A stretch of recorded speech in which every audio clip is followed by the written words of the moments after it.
था ॿुधायो। मां सम्झां थो त जीअं नबी साईं जी हदीस आहे त इन मिन शेर हिकमत, कंहिं कंहिं शेर में हिकमत हूंदी आहे, पर एॾा शेर जी इहो उनजो सबबु कहिड़ो आहे?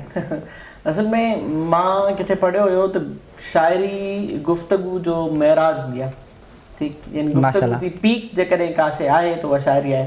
यानी शाइरी उहा शइ आहे जंहिंमें उर्दू में चवंदा आहिनि न, दरिया को कूज़े में बंदि करना। यानी हीउ हिकु अहिड़ो कलाम आहे जंहिंमें तव्हां इख़्तिसार सां हिकमत भरियल ॻाल्हि चई सघो था। शेक्सपियर जो चवणु आहे त brevity is the soul of wit, यानी मुख़्तसिर ॻाल्हि करणु ॾाहप जो रूह आहे।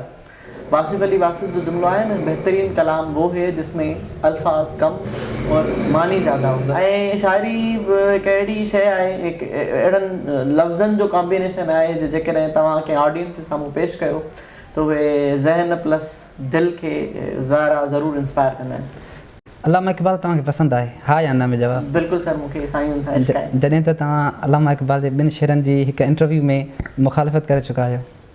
जी, उहा मुखालिफ़त ऐसत मुखालिफ़त न आहे, उहा मुखालिफ़त आवाम जे लाइ ईअं आहे त भई असांखे इक़बाल जे हिन शेर ते अमल करणो आहे। दरअसल उहा मुखालिफ़त गुफ़्तगू जे हवाले सां आहे। हक़ीक़ी असांजे ऑडियंस खे बि उहो ॿुधायो ॿई शेर ऐं उन्हनि जो तव्हांजो मोटिव जेको आहे उहो बि ॿुधाइजो असांखे। जी, उहो इक़बाल रहमतुल्लाह अलैह असांजी क़ौम जे उन्हनि उस्तादनि खे जेके उस्ताद दरअसल हक़ीक़ी उस्ताद न हुया, जॾहिं उन्हनि खे ॾिठो त हुन हिकिड़ो शेर चयो। शेर कहिड़ो? गला तो घोंट दिया अहले मदरसा ने तेरा, कहाँ से आए सदा ला इलाहा इल्लल्लाह।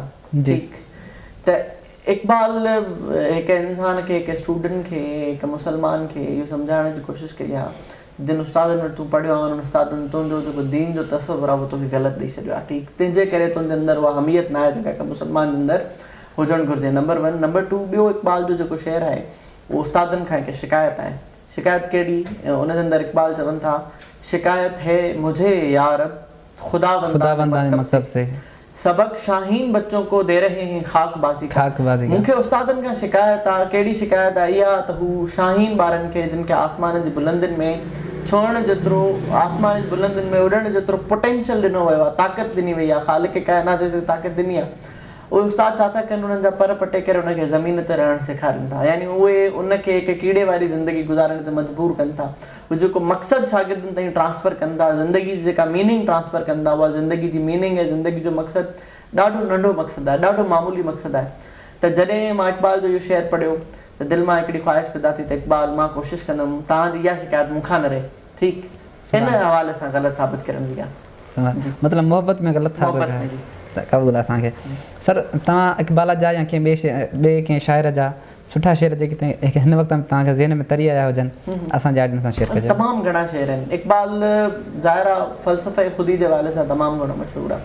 इक़बाल पंहिंजी पूरी शाइरी जे अंदरि न हिकु ॻाल्हि ते ॾाढी स्ट्रेस कई आहे, ॾाढी स्ट्रेस कहिड़ी ॻाल्हि ते कई आहे? इन ॻाल्हि ते कई आहे त पंहिंजनि ताक़तुनि खे सुञाणो, उन्हनि खे यूटिलाइज़ कयो, तव्हांजी ज़द में पूरी खुदाई आहे। फॉर एग्ज़ाम्पल, इक़बाल हिकु हंधि फरमायो, गाफ़िल न हो खुदी से कर अपनी पासबानी, शायद किसी हरम का तू भी है आस्ताना, तेरी निगाह से दिल सीनों में कांपते हैं, खोया गया है तेरा अब वो जज्बा कलंदराना, माशाल्लाह। ए ला इलाहा के वारिस बाकी नहीं है तुझ में, गुफ्तार दिल बराना, किरदार काहिराना, वो बंदगी खुदाई, ये बंदगी गदाई, या बंदे खुदा या बंदे ज़माना। इहो उन खां अलावा इक़बाल बार बार हिकु ॻाल्हि ते स्ट्रेस कयो आहे न, उहो इहो त भई जेकॾहिं हिकु मुसलमान खे तव्हां बर्बादु करणु चाहियो था त उनखां इश्क़ मोहम्मद खसे छॾियो।